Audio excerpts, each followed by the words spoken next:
মমতা ব্যানার্জি আমাদেরকে ভাবতো আমার চাকর বাকরে না। কাশফুলও যা পদ্মফুলও তা। পঞ্চায়েত ইলেকশনে সিট বাটোয়ারা হয়েছে, ওদের কাছে ক্যান্ডিডেট নেই, আমরা দিয়েছি প্রার্থী। ভোটারই বিজেপির উপর অখুশি ছিল। তার তৃণমূলকেই যদি 10 বছর ধরে আপনার ভোট দিতে হয়, তাহলে বিজেপি করে লাভটা। আচ্ছা, সিঙ্গুর নন্দীগ্রাম আন্দোলনের সময় আপনারা গোটা ওই আন্দোলনটাকে এবং গোটা বিষয়টাকে কিভাবে দেখেন? আমরা এই বিতর্কে পরিষ্কারভাবে কৃষকের পক্ষ আমরা নিয়েছি। স্ট্যান্ডটা মমতা ব্যানার্জিরও তা একই স্ট্যান্ড ছিল। ধর্নায় যদি আমি রাহুল সিনহা না থাকতাম, তাহলে 26 দিনের পর উনি ওখান থেকে উঠতে পারতেন। বিরোধী রাজনীতি যারাই করেছে তাদেরকে নানা রকম রিপ্রেশনের মধ্যে পড়তে হয়েছে। আপনাকে সেরকম কিছু ফেস করতে হয়েছিল? 100%। এক নেতা এসছে কালীঘাট থেকে, আরে এত পোস্টার তোদের এখানে? আমার ওখানে তো যারা একটা দুটো লাগিয়েছিল তাদের জিভ দিয়ে চাটিয়ে পোস্টার তুলিয়েছি। বুঝতে পারছেন কিরকম অত্যাচার? আর এখানে এরকম করেছে, কিছু বলতে পারছিস না। তো তখন বললো যে তুমি চাটিয়ে তুলিয়ে দাও এখানে যারা করেছে, নাম বলে দিচ্ছি। তখন ও বললো বল কে করেছে? তাই তো রাহুল এরা সব করেছে। তখন কিভাবে কি হয়েছিল রাজনৈতিক সমীকরণটা? ওই 10 বছর তৃণমূলের বোঝা বওয়া বিজেপির পক্ষে সঠিক হয়নি। আচ্ছা, এটা কেন্দ্রীয় নেতাদের ভুল ছিল। আমি তখন এটা বিশ্বাস করতাম, আজকেও আমি বিশ্বাস করি। তৃণমূল আমাদের ব্ল্যাকমেল করে এসছে। তপন শিকদার আর আমি, এই দুই নেতাই শুরু থেকে বলে এসছি যে এর সাথে জোট করার বিজেপির ক্ষতি হবে। 10 বছর আমরা পিছিয়ে গেছি। কোনো একটা কারণে আপনার সঙ্গে বিজেপির দূরত্ব তৈরি হয়েছিল? অসত্য আমি বলি না, এটাতে আমি ছাড়বো না। আমি যদি মনে করি যে বাদিক দিয়ে যাওয়া দরকার, আমি বলবো। এসআইআর প্রক্রিয়াটাকে আপনি কিভাবে দেখেছেন? বিহারে যখন ইলেকশনের আগে এসআইআর চলছে, বিহারের মানুষই জানে না এসআইআর চলছে। জাগালোই মমতা ব্যানার্জি। এখানে দাঁড়িয়ে যখন আপনি একা একদম একা এই সমস্ত মিডিয়ার আলোর বাইরে গিয়ে বসেন, কথা বলেন, তখন আপনার কি মনে হয়? এটা যে কোনো লোকের ক্ষেত্রেই একটা বেদনার হবে।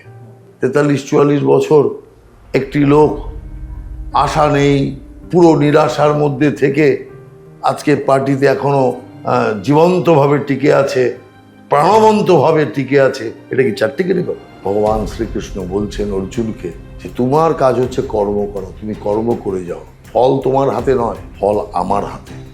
নমস্কার, আজকাল ডট-ইনের এক বচন বহু বচন পডকাস্টে আপনাদের সবাইকে স্বাগত জানাই। আজকে আমাদের অতিথি রাহুল সিনহা।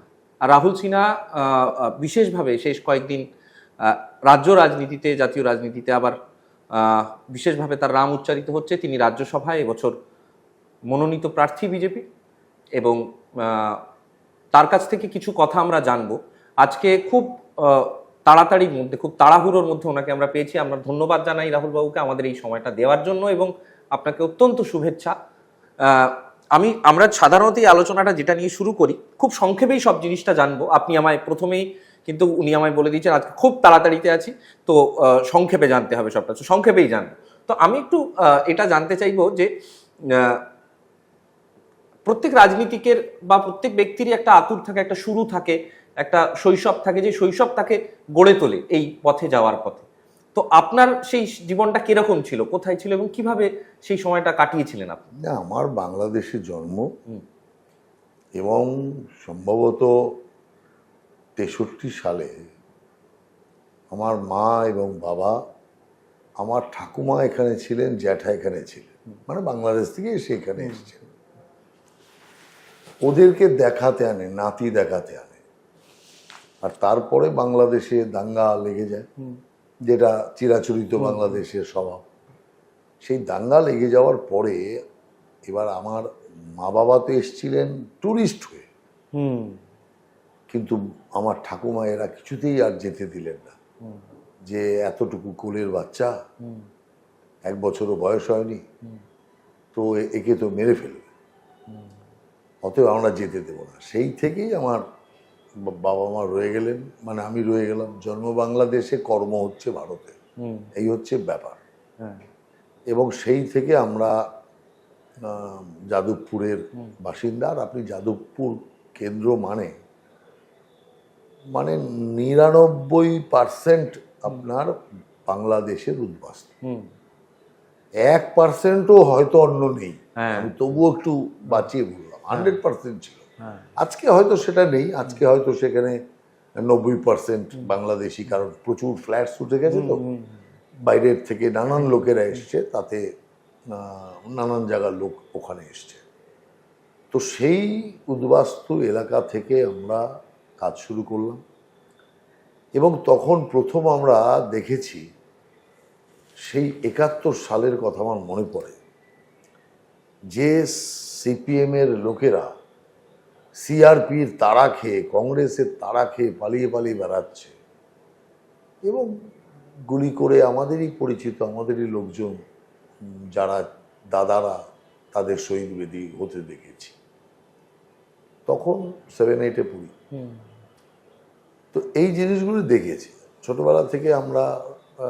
ওখানে রায়পুর বলে একটা জায়গা আছে, রায়পুর ইসে প্রাথমিক বালিকা বালক বিদ্যালয়, সেখান থেকে লেখাপড়া শুরু করি, এবং সেখান থেকে লেখাপড়া হয়ে তারপরে বিজয়গড় শিক্ষা নিকেতন স্কুল, ওটাও মানে বাড়ি, ওই এলাকাতেই। হ্যাঁ ওই এলাকাতেই।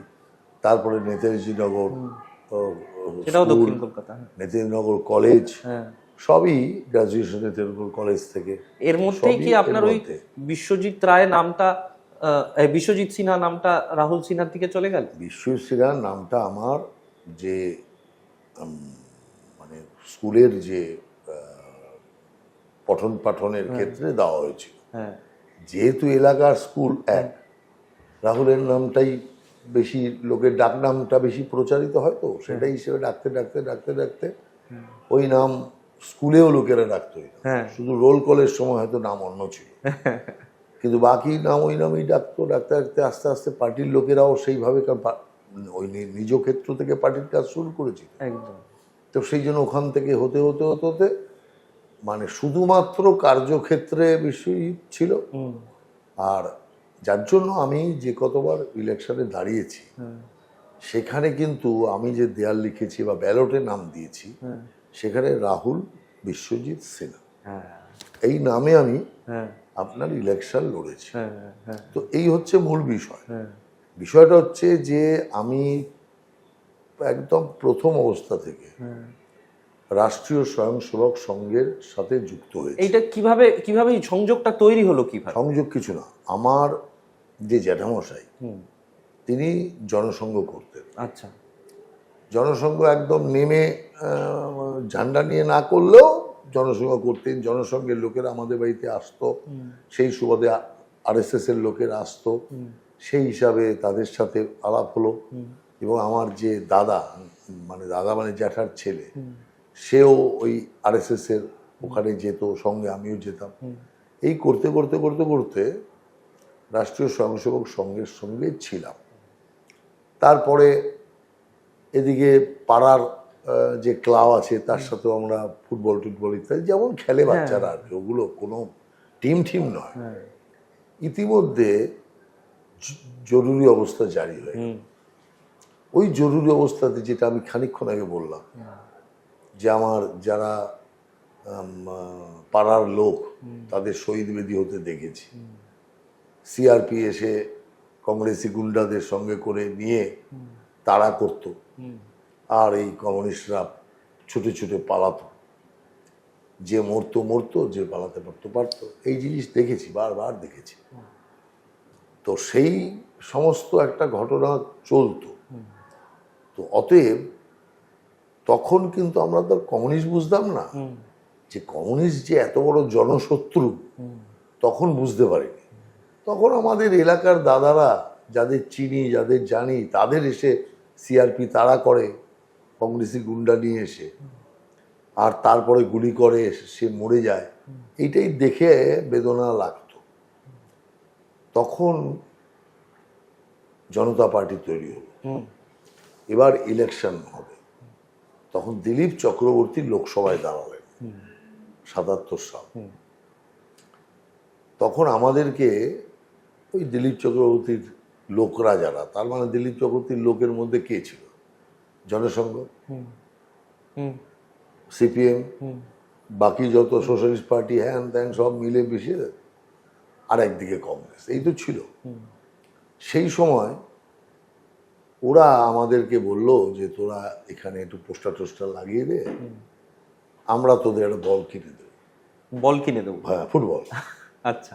তখন তো ওই যে আপনার টি বল ব্যবহার করতাম, এরকম একটা মাথা বেরিয়ে আসতো, ওটাতে ফু দিয়ে ঢুকিয়ে বা পাম্পার দিয়ে পাম্প করে তারপরে ঢুকিয়ে এবার জুতো যেমন সেলাই করে সেলাই করে দিতে হতো। এখনকার মতো শুধু একটা ফুটওয়ালা বল তখন ছিল না, ছিল মানে যারা অনেক দামি, হ্যাঁ বড় বড় খেলা টেলায় খেলতো ওই বল দেবে বলেছে। তো ওই বল পাবো, ওটাকে তখন আমাদের ওখানে প্রচলিত ভাষায় বলতো রাশিয়ান ফুটবল। রাশিয়ান ফুটবল বলে প্রচুর প্রচলিত ছিল। আচ্ছা। যে এই ইন্ডিয়ান ফুটবলের বদলে রাশিয়ান ফুটবল। আচ্ছা। তো ব্যাস লেগে বললাম আমরা সব পোস্টার টোস্টার মারামারি করতে। এখন যেহেতু কংগ্রেসের যে ওখানকার নেতা ছিল তার সাথে আমাদের পারিবারিক একটা মানে আত্মীয় ছিল, যার জন্য আমরা সব পোস্টার মেরে যাচ্ছি, করে যাচ্ছি, সে করে যাচ্ছি, কিন্তু সে কিছু বলতে সাহস পেত না। আর যেহেতু জানে যে এদের আত্মীয় স্বজন, সেই কারণেও আমাদের কোনো কংগ্রেসি লোক কিছু বলেনি। আমরা পোস্টার মেরে দিয়ে দেখা গেছে যে জনতা পার্টির পোস্টারই বেশি আর কংগ্রেসের পোস্টার কম। এবার এক নেতা এসছে কালীঘাট থেকে কংগ্রেসের, সে এই কংগ্রেস নেতাকে বলছে, আমরা তো সামনে, যেরকম আরে এত পোস্টার তোদের এখানে, আমার ওখানে তো যারা একটা দুটো লাগিয়েছিল তাদের জিভ দিয়ে চাটিয়ে পোস্টার তুলিয়েছি। বুঝতে পারছেন কিরকম অত্যাচার কালীঘাটে, আর এখানে এরকম করেছে, কিছু বলতে পারছিস না। তো তখন বলল যে তুমি চাটিয়ে তুলিয়ে দাও এখানে যারা করেছে, নাম বলে দিচ্ছি।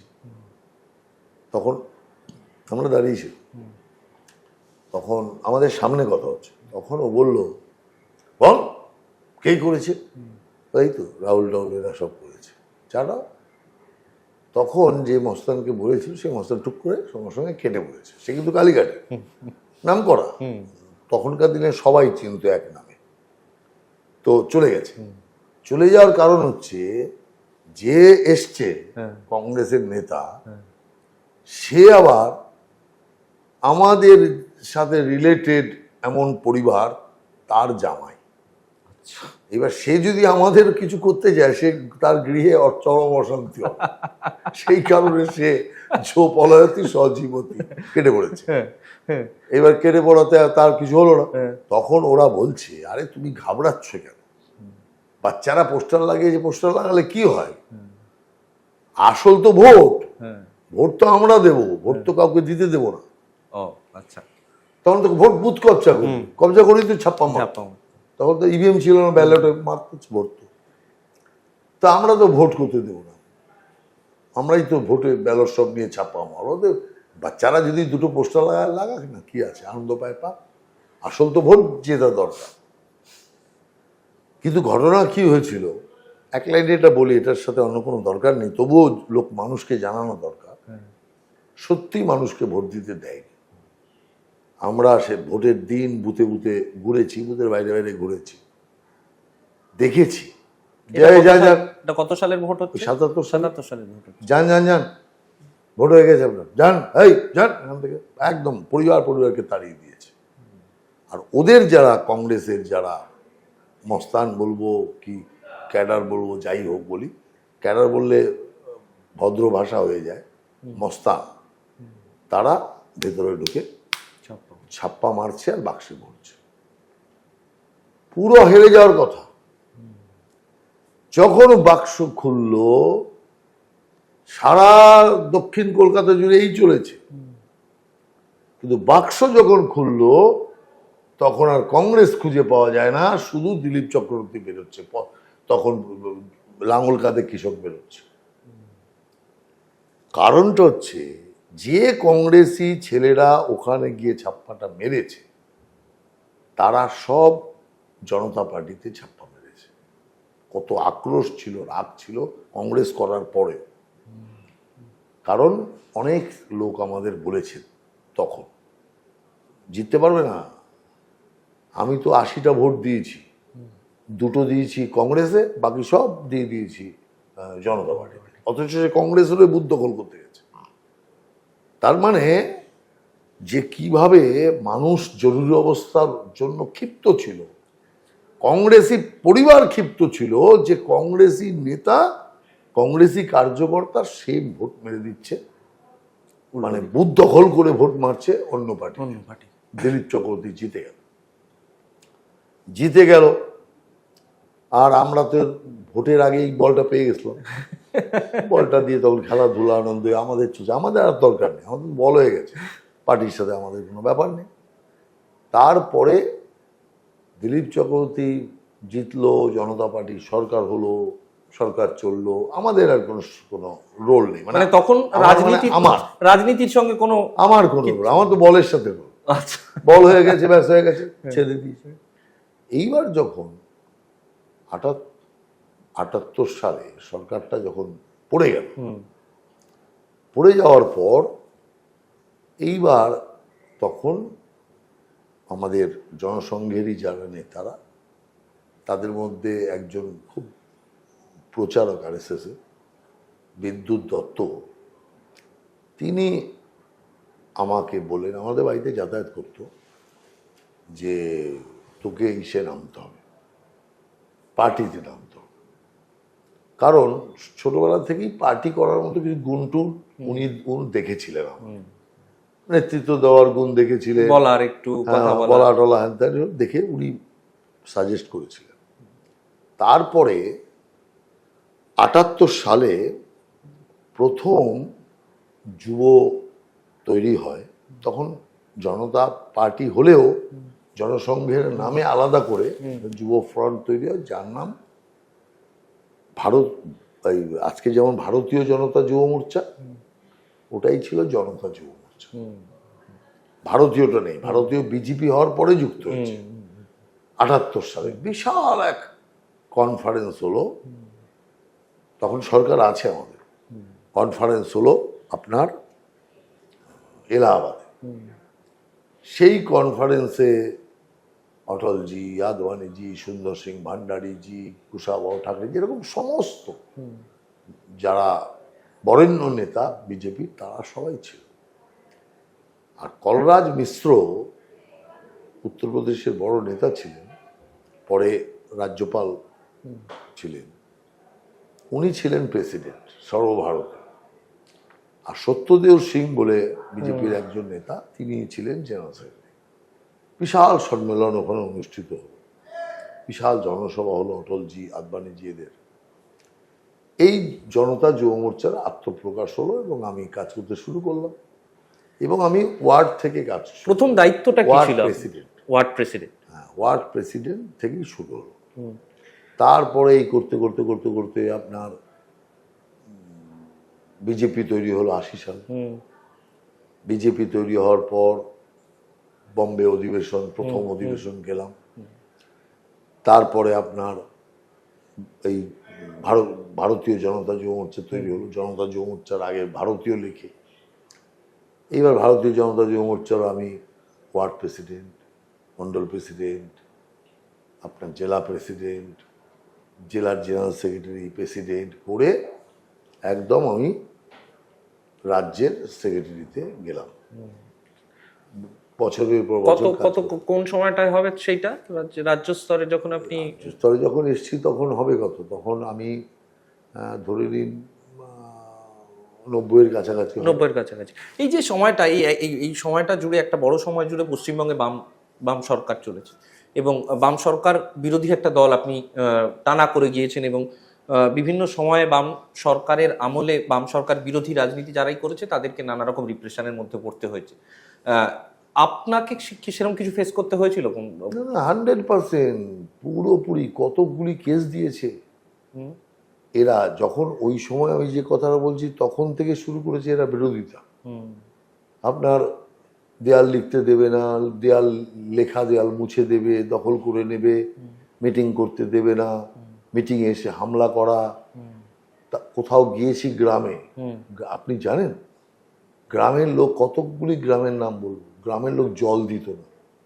জল দিত না? উত্তর দিনাজপুরে এক পিপাসায় এক বাড়িতে গিয়েছি, বাড়িতে গিয়ে আমি দাঁড়িয়ে মানে যখন ডেকেছি, বাড়ির মহিলা এসছে, মানে বউ, বাড়ির ঘরের বধূ এসছে। আমি বললাম, মা একটু, বৌদি একটু জল দিবেন, খুব জল পিপাসা পেয়েছে। তো শাশুড়ি এসে দাঁড়িয়েছে, দুজনে ফ্যাল ফ্যাল করে তাকিয়ে আছে। আমি আবার বললাম, 3 বার যখন বললাম, আপনি শুনতে পাচ্ছেন না, আপনারা দুজনে শুনতে পাচ্ছেন না, একটু জল চাইছি, জল, খুব পিপাসা পেয়েছে, গরমকাল। তখন মহিলাটা কেঁদে দিল, শাশুড়ি। কেন কেঁদে দিল, কেন চোখ দিয়ে জল পড়ছে? আমি বললাম, আপনাদের কোনো বিপদ হয়েছে বা কোনো কিছু, আপনি বলুন আমাকে, আমি যদি পারি কিছু সহযোগিতা করবো আপনাদের, কোনো পুরুষ নেই দেখছি।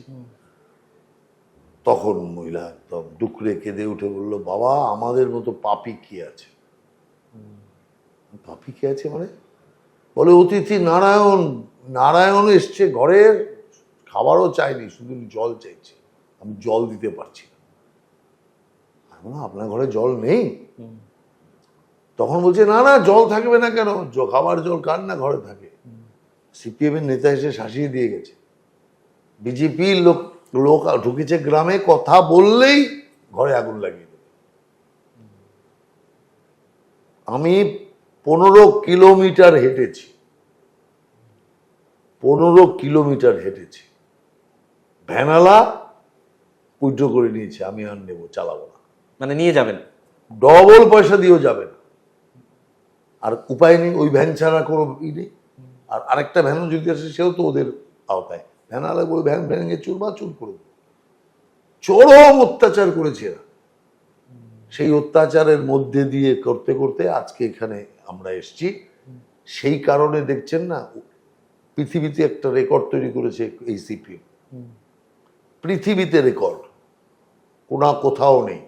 34 বছর রাজত্ব করার পর যাদের ভয়ে বাঘ আর গরু এক ঘাটে জল খেত, তারা একটা সিটের জন্য ভিক্ষা দেমা করে বেড়াচ্ছে। বুদ্ধদেব ভট্টাচার্য বলেছিল, যাদের সংসদীয় রাজনীতিতে কোনো রোল নেই, তাদের সর্বদলীয় মিটিংয়ে বসার স্থান নেই। আমাদেরকে বাদ দেওয়ার জন্য এটা বলতো। সেদিন আমরা ব্যথা পেয়েছি, দুঃখ পেয়েছি। আর আজকে দেখুন ভাগ্যের কি পরিণতি। বুদ্ধদেব ভট্টাচার্য নিজে দেখে গেছে যে একটি সিটও জিততে পারে না ওর পার্টি। জ্যোতি বোস নিজে দেখে গেছে। অতএব যে কর্ম করবে, অহংকার পতন হবেই। এই রকম প্রতিবন্ধকতার মধ্যে দিয়ে আমাদের কাজ করতে হয়েছে। তৃণমূল আমাদের বন্ধু ছিল। এইবার আমি এবার পরের প্রশ্নটা আসবো। একটা সময় যেহেতু তৃণমূল বিজেপির জোট সঙ্গী ছিল কেন্দ্রীয় স্তরে এবং এখানে, এবং তারপরে বিচ্ছেদ এবং তারপরে বিরোধিতার জায়গায় চলে যাওয়া, আমি ওই রাজনৈতিক সমীকরণটা, সেই সময়কার যে রাজনৈতিক বাতাবরণটা, রাজ্য রাজনীতি এবং কেন্দ্রীয় স্তরের রাজনীতি আমি খুব সামনে থেকে দেখেছি। তো তখন কিভাবে কি হয়েছিল রাজনৈতিক সমীকরণটা, এইটা একটা প্রশ্ন করবো, এবং দ্বিতীয় সিঙ্গুর নন্দীগ্রামের সময়কার বিষয়টা একটু জানতে চাই। এই দুটো দেখুন, সিপিএমকে হঠাতে কংগ্রেস থেকে বেরিয়ে এলেন মমতা ব্যানার্জি, আর সিপিএমকে হটানোর উদ্যম বাসনা তার মধ্যে ছিল। এটা লক্ষ্য করেই আমাদের কেন্দ্রীয় পার্টির পক্ষ থেকে মমতা ব্যানার্জির সঙ্গে গাঁটছাড়া বাঁধা হলো। সে পার্টি তৈরি করলো তৃণমূল কংগ্রেস। সিপিএম বহু আগে হটে যায়। সিপিএম হটেনি মমতা ব্যানার্জির কারণে। কেন কারণে? মমতা ব্যানার্জি আমাদেরকে ভাবত যে আমার চাকর বাকরেরা, অথচ পঞ্চায়েত ইলেকশনে সিট বাটোয়ারা হয়েছে, ওদের কাছে ক্যান্ডিডেট নেই। মমতা ব্যানার্জির তৃণমূল পার্টিটা তো দক্ষিণ কলকাতার পার্টি, তার বাইরে তো কিচ্ছু ছিল না। আপনি দেখুন, যে কটা নেতা শুরু থেকে তৃণমূল কংগ্রেস করেছে, সব কটার বাড়ি হচ্ছে দক্ষিণ কলকাতা। আর দক্ষিণ কলকাতা বললেও ভুল হবে, কালীঘাটের আশপাশে সব কটা নেতার বাড়ি। তাদের দিয়ে সে তৃণমূল করেছে। অত সারা বাংলা কি করা যায়? বাংলায় দাঁড়িয়ে গেছে পঞ্চায়েত ইলেকশন, সিট বাটোয়ারাতে নিয়ে নিচ্ছে বেশি সিট, প্রার্থী কোথায়? গ্রামে গঞ্জে প্রার্থী লাগবে। আমরা দিয়েছি প্রার্থী। তখন ওরা বলতো যে একই তো, কাশফুলও যা জোড়া ফুলও তা। হ্যাঁ, পদ্মফুলও তা, কাশফুলও যা পদ্মফুলও তা।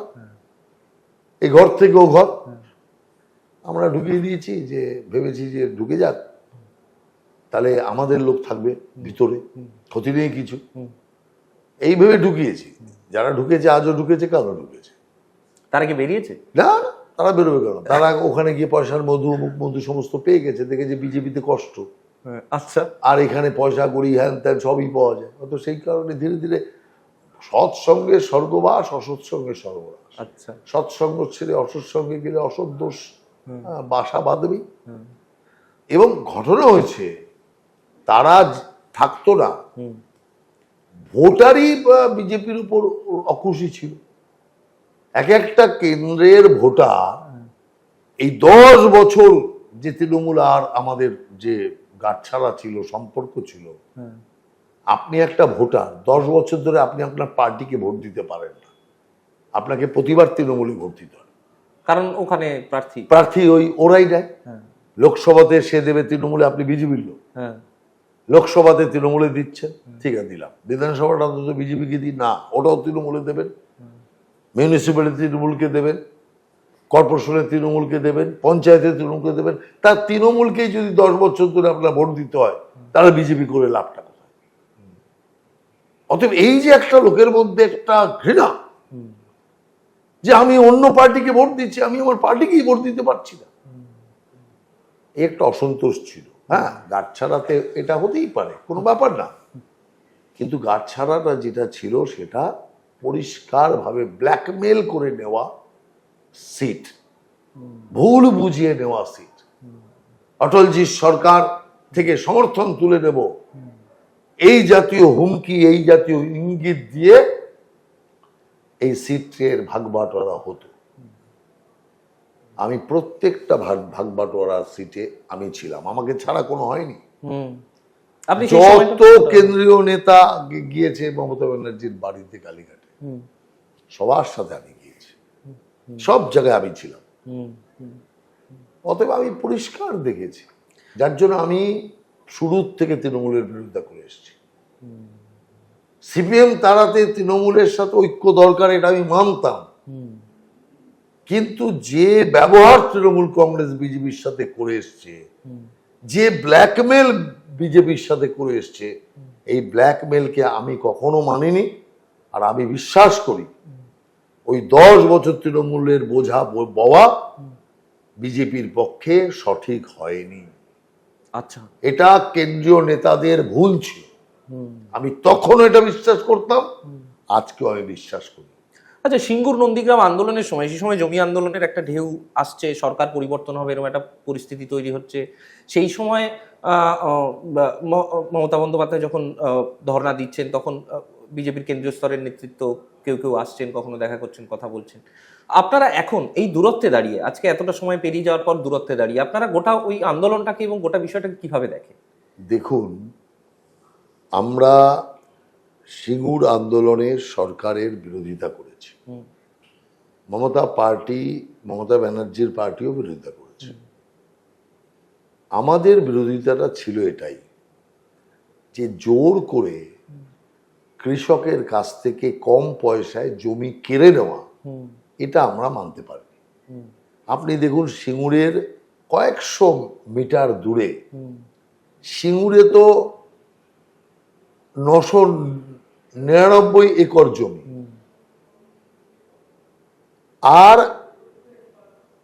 তার সামনে হাজার হাজার একর জমি এনএইচ নিয়ে নিয়েছে কৃষকের কাছ থেকে। হাজার হাজার একর জমি কেউ টের পেয়েছে? কোথাও যুদ্ধ হয়েছে, কোথাও মিছিল হয়েছে, কোথাও ক্ষোভ হয়েছে? কেন হয়নি? তার কারণ এনএইচ কৃষককে মর্যাদা দিয়ে মোটা দাম দিয়েছে। সেই কারণে মোটা দাম দিয়ে কৃষক জমি কিনে নিয়েছে, কৃষকের কাছ থেকে এনএইচ জমি কিনেছে।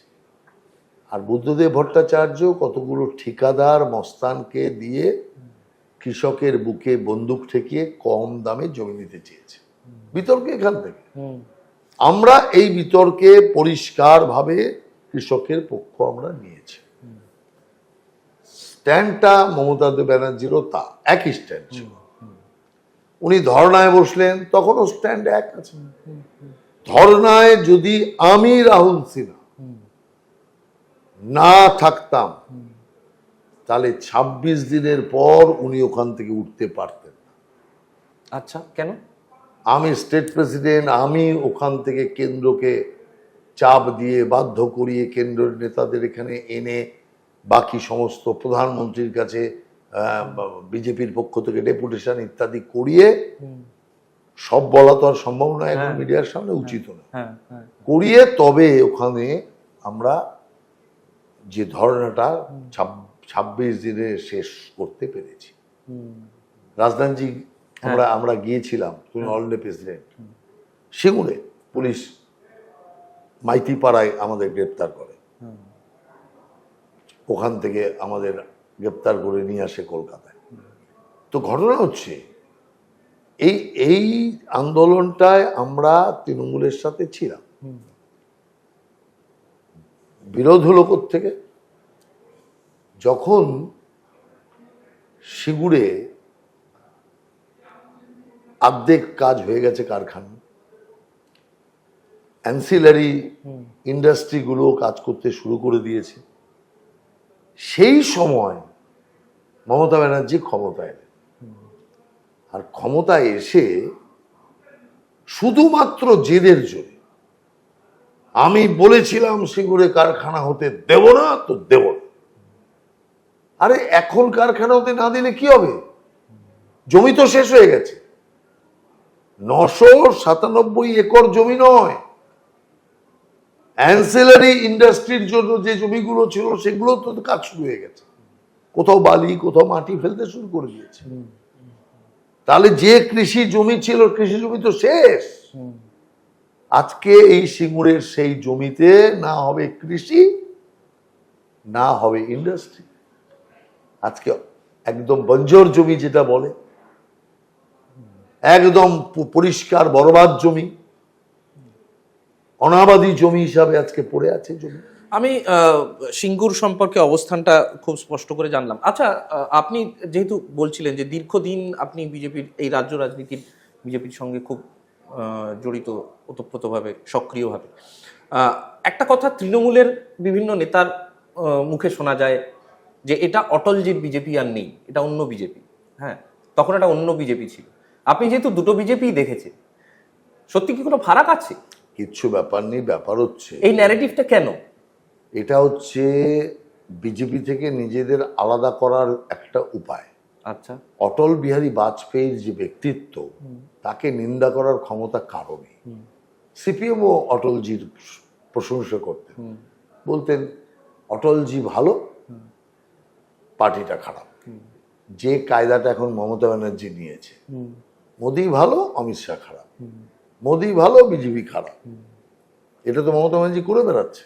আচ্ছা, এগুলো হচ্ছে কায়দা, প্রকাশ্যে বলছে। তো যত গালি দিচ্ছে অমিত শাহজিকে, মোদিজিকে তো অত কিছু বলছে না। তো এগুলো হচ্ছে কি কায়দা।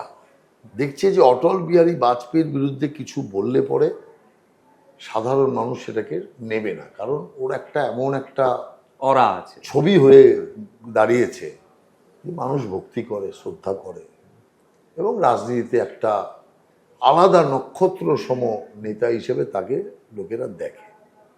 সেই কারণে অটলজিকে আক্রমণ করা যাবে না, বিজেপিকে আলাদা করে দাও তার থেকে, তাহলে বিজেপিটা খারাপ, অতএব বিজেপির সঙ্গে আমার লড়াই, তবে খারাপকে তুমি হাঁটিয়ে আমাকে ভোট দাও। এই তো হচ্ছে কায়দা। এই কায়দাটা সিপিএমও চালিয়েছিল, তৃণমূল কংগ্রেসও চালিয়ে এসছে। তো কিন্তু আমরা মনে করি এই যে সমস্ত কথাগুলো, এগুলো সব ওই বললাম না, আমি শুরুতে বলেছি, তৃণমূল আমাদের ব্ল্যাকমেল করে এসছে। এই ব্ল্যাকমেলিং এর কাজেই আমার আপত্তি।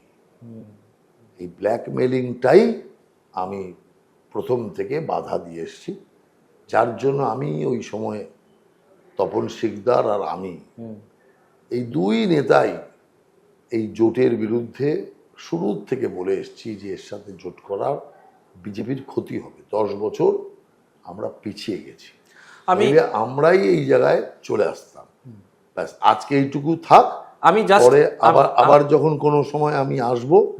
না, আমি সাম্প্রতিক প্রসঙ্গ জাস্ট একটু ছুঁয়ে আপনাকে আজকে আর আটকাবো না। দুটো বিষয়, যেহেতু নির্বাচনের আগে আপনি প্রচন্ড ব্যস্ত হয়ে পড়বেন, আমরা পাবো কিনা জানি না, তবু সেই কারণেই আমি একটু এটা জানতে চাইনি। সেটা হচ্ছে যে একটা বিজেপির অন্দরের ব্যাপার, যে অনেকেই এরকম বলে যে কোনো একটা কারণে আপনার সঙ্গে বিজেপির রাজ্য বিজেপির নেতৃত্বের দূরত্ব তৈরি হয়েছিল, তারপরে আবার আপনি সেই, যদিও দুদিন আগেই আপনি বলেছেন যে কোথায় মানুষ এইটাই বিজেপি পার্টি, যে কোথায় কে কাজ করে সেটা বিজেপি পার্টি বুঝে। তো এই দূরত্ব তৈরি হওয়া, সত্যি কি দূরত্ব তৈরি হওয়া? আমি তো কোনো দূরত্ব দেখিনি। এখন যে দূর থেকে দেখছে তার তো দূরত্ব লাগবেই। কাছ থেকে যারা দেখছে তারা দেখছে দূরত্ব নেই। অতএব দৃষ্টি কোথা থেকে কে দেখছে, দূর থেকে যে দাঁড়িয়ে দেখছে তার কাছে দূরত্ব লাগবে, ডিস্টেন্স লাগবে, স্বাভাবিক আছে। কিন্তু আমি কখনো দূরত্ব দেখিনি, আর আমি দূরত্ব দেখে কাজ করিও না। আমি দেখুন সত্যকে সত্য বলি, মিথ্যাচার করি না। আমি রাজনৈতিক ক্ষেত্রেও যে বক্তব্য রাখি, রাজনৈতিক ক্ষেত্রেও যে কথা বলি, আপনার টকশোতেও যে কথা বলছি, প্রত্যেকটি কথা আপনি দেখবেন যে অসত্য আমি বলি না। সত্যের উপর আধারিত রাজনীতি করার মানসিকতা নিয়েই কাজ করি। উপরওয়ালায় বিশ্বাস, ভগবানের পুরোদমে বিশ্বাস রাখি। কর্মী এবং জনগণের কল্যাণ হোক, রাজ্য এবং রাষ্ট্রের কল্যাণ হোক, এই মানসিকতা নিয়ে কাজ করি। সেই জন্য কিসের বিরোধ? আপনি একটা লোক যদি খুঁজে বের করতে পারেন যারা পার্টিতে রাজ্যের লেভেলের দায়িত্বে আছে, যে কোনোদিন কোনো নেতাকে আমি গালি দিয়েছি, কাজের ক্ষেত্রে আমি তার মতের বিরুদ্ধে করব, এতে কোনো ব্যাপার নেই। ও তো আমি কেন্দ্রের লোকেরও বিরুদ্ধে করেছি, যে না এই ডান দিক দিয়ে গেলে পার্টির ক্ষতি হবে, বা দিক দিয়ে যেতে হবে, এটাতে আমি ছাড়বো না। আমি যদি মনে করি যে বা দিক দিয়ে যাওয়া দরকার, আমি বলবো। মানা না মানা আপনার ব্যাপার, মত আমি প্রকাশ করব। তারপরে যদি সবাই মিলে বলে যে আমার মতের বিরুদ্ধে বলে যে না ডান দিক দিয়ে যাওয়াটাই ঠিক, আমি ডান দিক দিয়ে সর্বাগ্রে যাব, পার্টি যেহেতু বলেছে। ব্যাস। অতএব আমি সংখ্যাকে মর্যাদা দিয়ে এসছি, পার্টির তন্ত্রকে মর্যাদা দিয়ে এসছি। নইলে আপনার আজকে 43-44 বছর একটি লোক আশা নেই, পুরো নিরাশার মধ্যে থেকে আজকে পার্টিতে এখনো জীবন্তভাবে টিকে আছে, প্রাণবন্তভাবে টিকে আছে, এটা কি চারটিখানি কথা? এবং সাংসদ হচ্ছে। হ্যাঁ, আমি জিজ্ঞেস করি রাহুল বাবুকে যে সামনেই তো বিধানসভা নির্বাচন এবং তার আগে এসআইআর প্রক্রিয়া চলছে। এসআইআর নিয়ে নানা রকম ন্যারেটিভ হচ্ছে, নানা রকম মানুষের মধ্যে নানা রকম বক্তব্য আসছে। কোথাও কোনো গোষ্ঠী, নির্দিষ্ট গোষ্ঠীকে বাদ দেওয়ার প্রসঙ্গ, কোথাও কোনো ধর্মীয় সম্প্রদায়কে বাদ দেওয়ার প্রসঙ্গ ইত্যাদি প্রভৃতি নানা রকম কিছু আসছে। আপনার কি মনে হয়, মানে এসআইআর প্রক্রিয়াটাকে আপনি কিভাবে দেখেছেন প্রথম থেকে এখনো? এবং আমি দেখছিলাম যে আপনি আপনার ফেসবুক পেজে আপনি ক্রমাগত বিভিন্ন একদম তৃণমূল স্তরের যে সাংগঠনিক যে অনুষ্ঠান, সেই অনুষ্ঠানে যাচ্ছেন, মানুষের সঙ্গে কথা বলছেন, তো তাদের মধ্যেই বা কি প্রতিক্রিয়া দেখছেন? এসআইআর সবাই চাইছে, সব মানুষ। ভোটার তালিকা শুদ্ধ, ভোটার তালিকা যে অশুদ্ধ এটা সব পশ্চিমবাংলা এবং বাংলার বাইরের মানুষও জানে। আর এখানে যে ভোটার তালিকায় বাংলাদেশি মুসলিম অনুপ্রবেশকারী, রোহিঙ্গা মুসলিম অনুপ্রবেশকারী ঢুকে রয়েছে, এটা সবাই জানে। মৃত ভোটারের নাম যে এখনো কাটা যায়নি সেটা সবাই জানে। ভুয়া ভোটারের নাম বাদ হোক, এটা সবাই চায়। সেই জন্য এসআইআর এর কোনো বিরোধিতা কেউ করেনি। আপনি দেখুন, একটা সহজ বোঝাই আপনাকে, এতগুলো রাজ্যে এসআইআর চলছে, এখনো চলছে, সেই রাজ্যের মানুষই জানে না এসআইআর চলছে।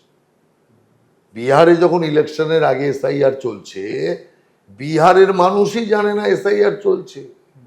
মানুষ তো দূরের কথা, অপোজিশন পার্টি তেজস্বী যাদব, তার পার্টির লোকরাই জানে না যে এখানে এসআইআর চলছে। জাগালোকে জাগালোই মমতা ব্যানার্জি, বহুয়া মৈত্রকে দিয়ে বিহারে এসআইআর চলছে, ওর পার্টির একটা লোক নেই, ও ও গিয়ে মামলা করিয়ে দিল সুপ্রিম কোর্টে বিহারে এসআইআর বন্ধ করার জন্য। তাহলে বুঝুন, তখন বাংলায় এসআইআর হবে কথা বলেও নি ইলেকশন কমিশন। বিহার ইলেকশনে যে বিহারে এসআইআর হবে, বাংলার তো চিন্তা কি আছে? বিহার ইলেকশনে তো তৃণমূল দাঁড়ায় না, তাহলে ওর চিন্তা কি? ও গিয়ে কেস করলো কেন? তার মানে তৃণমূল জানে আজকে বিহারে এটা হলে কালকে বাংলায় হবে, অর্থাৎ ওই যে পুলিশ সার্চ করতে বেরিয়েছে, পাশের বাড়ি সার্চ করছে, এরপরে এর বাড়ি পড়বে, যার বাড়ি পড়ছে সে তো চিন্তা উঠে গেছে, ওই বাড়িতে তো কিছু মাল নেই, আমার বাড়িতে তো মাল ভর্তি, একদম বেমাল ধরা পড়ে যাব।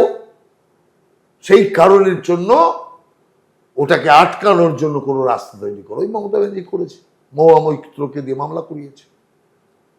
আর সেই মামলার পর থেকে যেই এসআইআর এখানে এসছে, আপনি ভাবতে পারবেন না যে 25 বছর ইলেকশন কমিশনের সাথে মানুষের হোক আর সরকারের হোক মামলায় যত টাকা খরচা হয়েছে, তার দ্বিগুণেরও বেশি টাকা শুধুমাত্র এসআইআর বন্ধ করতে মমতা ব্যানার্জি আর তার সরকার সুপ্রিম কোর্টে আর হাইকোর্টে খরচা করেছে। কেন? এত কিসের লাগে? যদি যদি হেল্প করত, এই যেটুকু বিচ্যুতি আপনি দেখছেন না, এটাও হতো না। এই বিচ্যুতিটা কি কোনো কারণে একদম তৈরি করা। এটা তৃণমূল করিয়েছে কিছু AERO-কে দিয়ে আর কিছু BLO-কে দিয়ে, ইচ্ছা করে তৈরি করিয়েছে যাতে একটা বিতর্ক তৈরি করে দেখানো যায়। এতদিন তো মরা নিয়ে রাজনীতি করলো, এসআইআর হয়েই মরে যায়, এসআইআর হয়েই মরে যায়, মরা খুঁজে বেড়ালো, কোথায় মরা কোথায় মরা, মানে যেন একটা রেজিস্টার্ড পলিটিক্যালি শকুনের কাজ করছে, মরা খুঁজে বেড়ায়। কি অদ্ভুত। আমি সরাসরি নির্বাচনে আমি শেষ করে এনেছি, নির্বাচনের প্রসঙ্গে আসি যে সামনে বিধানসভা নির্বাচন। পশ্চিমবঙ্গে প্রধান বিরোধী দল বিজেপি এখনো পর্যন্ত, এই বিধানসভা নির্বাচনের পর কি সেই চিত্রটা পাল্টাবে? একদম পাল্টাবে, সরকার পরিবর্তন হবে, এটা আপনি পরিষ্কার জেনে রাখুন। কারণ মানুষ আর তৃণমূলের মুখ দেখতে চাইছে না, তৃণমূল থেকে পরিত্রাণ পেতে চাইছে। এই চোর গুন্ডা মহিলা নির্যাতনকারীদের আর রাখতে চাইছে না। বাংলা শিক্ষা, সংস্কৃতি, শিল্প, পরিকাঠামো, স্বাস্থ্য সব কিছুতে সব রাজ্যের চেয়ে পেছনে চলে গেছে। এই জিনিস আর লোকেরা দেখতে চাইছে না। সেই কারণে এবার পরিবর্তন মানুষ চায়, আর এই পরিবর্তন জনগণের হাত ধরে এবার হবে। নিশ্চিতভাবে আমরা মনে করি যে দিল্লিতে মোদী সরকার, তো এখানেও হবে মোদী সরকার, তবেই পশ্চিমবাংলার উন্নয়ন হবে। পশ্চিমবাংলা পিছিয়েছে কেন জানেন? কেন্দ্রীয় সরকারের সাথে তালমিল করার সরকার এখানে কখনো ছিল না। সব সময় একটা অপোজিট সরকার, সব সময় একদম শুরু ছাড়া, একদম শুরু ছাড়া, অল টাইম একটা অপোজিট সরকার, অপোজিট সরকার। তাহলে কেন্দ্রের সাথে যুদ্ধ করো, কেন্দ্রের সাথে যুদ্ধ, কেন্দ্রের যুদ্ধ করলে কেন্দ্রের সহায়তা ঠিকঠাক পাবে? আগের সরকাররা তো দিতই না, যেখানে আমাদের অপোজিট সরকার দেব না। তাও তো মোদিজির সরকার কোনো ভেদ ভাব করে না, কিন্তু মমতা সেখানে বলে যান যে যেখানে আছে সেখানে সমভাবে দিচ্ছে। এখন দিলে পরে কেউ টাকা মেরে দেবে, যার জন্য মানুষের জন্য দিচ্ছে আর তৃণমূল খাচ্ছে, এটা কি করে মানতে পারে? সেই কারণের জন্য টাকা বন্ধ করতে হয়েছে। সুপ্রিম কোর্টে তো গিয়েছিল, খুব চিৎকার করেছিল না, সুপ্রিম কোর্ট আদেশ দিয়েছে আবাস যোজনার টাকা দিতে হবে। এই অভিষেক কোথায় গেল? সুপ্রিম কোর্টে ঢাকা রওয়া যায় না কেন? বলেছিল কি না সুপ্রিম কোর্ট আদেশ দিয়েছে যে টাকা দিতে হবে, এবার দেবে, কোথায় যাবে, হ্যান ত্যান কত কথা। এখনো টাকা দেয়নি, এখনো দেয়নি। কেন? সুপ্রিম কোর্ট বলেছে, আমরা যেটা বলছি সেটাই বলেছে। সুপ্রিম কোর্ট বলেছে মানুষের টাকা কেন্দ্রীয় সরকার আটকাবেন না, মানুষের টাকা মানুষকে দিয়ে দিন, ব্যাস। এইটাই ওরা প্রচার করছে। সুপ্রিম কোর্ট বলেছে টাকা দিয়ে দিতে, বিজেপি টাকা দিয়ে দেবে। আরে পরের লাইনটা প্রচার করো, পরের লাইনটা যেটা বিজেপি এতদিন ধরে বলছে যে মানুষের টাকা মানুষকে দাও, কিন্তু হিসাবটা বুঝে না।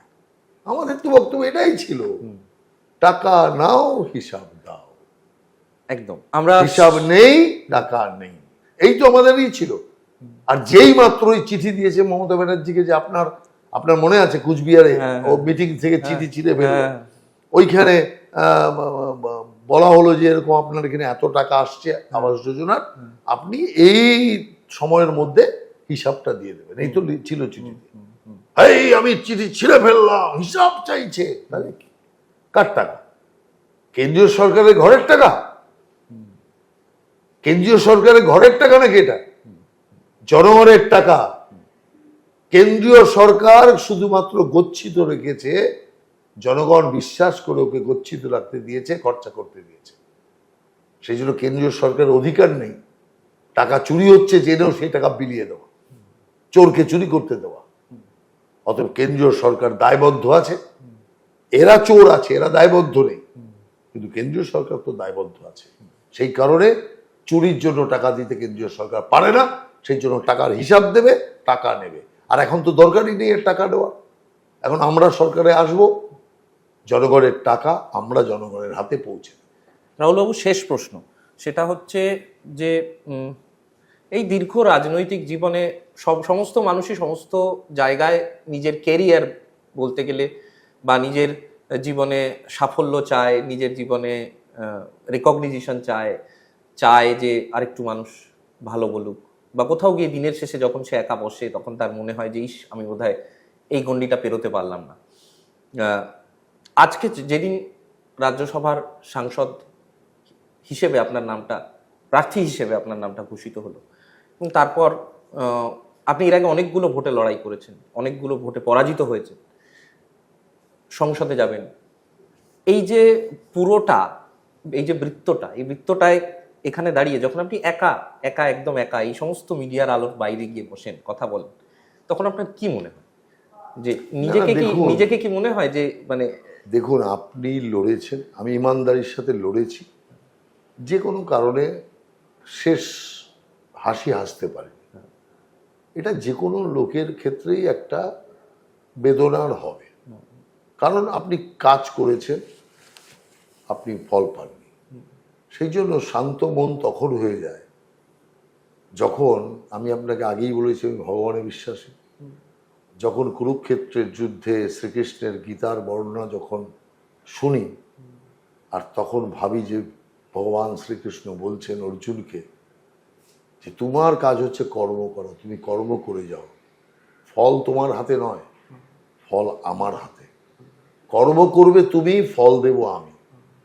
সেই কারণে যখন কৃতকার্য হতে পারিনি, তখন মনে পড়তো ভগবান শ্রীকৃষ্ণের কথা, যে আমি তো কর্ম করেছি, ফল তো ওনার হাতে, উনি দেননি।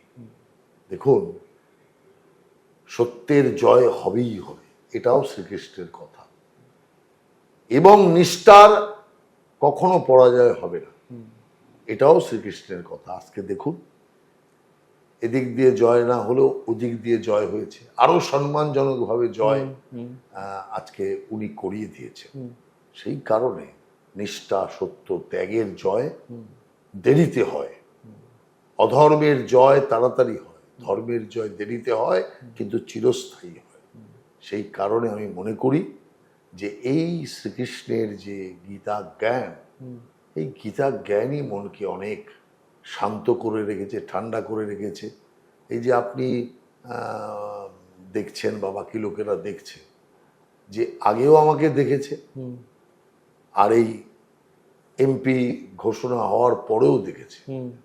একরকম আমাদের তার ইলেকশন হবে না, নমিনেশন দিলে স্কুটনি হলেই ব্যাস আমরা ইলেক্টেড হয়ে গেলাম, কারণ কেউ তো বিরুদ্ধে নেই, ফাঁকা একা ক্যান্ডিডেট।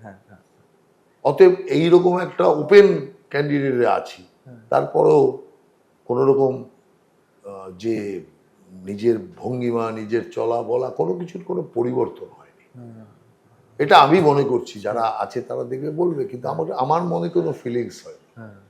আমি মনে করি যে এটাই হওয়া দরকার, যে আমি যা ছিলাম তাই আছি, আগামী দিনে তাই থাকবো। এটাই যদি ধরে রাখতে পারি, তাহলে ওই মনে হয় যে সমস্ত রাজনৈতিক দিক দিয়ে যেটুকু বাকি আছে সেটুকুও পূরণ করতে পারলাম। শেষ প্রশ্ন, আপনি শেষ কোনোদিন নেই। একদম শেষ, আপনি কি কোনোদিন অবসর নিতে চান? না না, অবসরের কেন, আমৃত্যু কাজ করি, মানুষ আবার অবসরকে নিতে চায়, অবসর তো লোকে ঠেকে নেয়।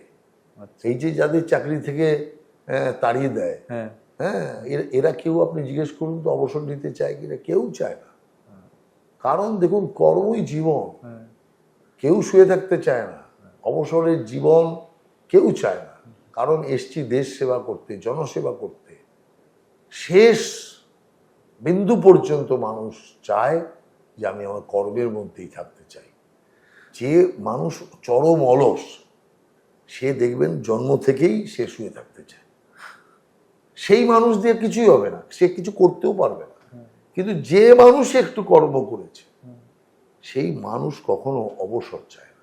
হ্যাঁ, সাময়িক অবসর তো চাইবেই, যেমন ওই যে সপ্তাহান্তে একদিন ছুটি, যেটা আমাদের মেলে না। হ্যাঁ, হ্যাঁ, ওই রকম অনেক সময় মনে হয় চলতে চলতে, আরে একটা দিন ছুটি পেলে ভালো ছুটি পেলে ভালো হতো, বা বাড়ির লোক বলছে ভালো হতো।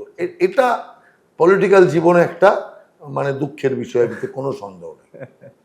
আমরা কারণ কোনো ছুটি ছাড়া নেই। হ্যাঁ, ডাক্তারও দিকে ছুটি নিয়ে চলে যায় কোথায় কোথায়, আমরা অনেক সময় দিতে পারি না। ছুটি দিতে পারে আর না। এখন এবার যেমন ইলেকশন সামনে আসছে, ইলেকশন সামনে এখন তো আসছে, মানে কোনো প্রশ্নই নেই, হাজার প্রশ্নই ইচ্ছা থাকলেও কোনো করার উপায় নেই। হ্যাঁ, অনেকটা ঠিক আছে? দায়িত্ব বেড়ে আচ্ছা। গেল। অনেক ধন্যবাদ রাহুল বাবুকে আমাদের সঙ্গে থাকার জন্য, আমাদের অতিথি হিসেবে আমাদের সঙ্গে এতক্ষণ সময় দেওয়ার জন্য।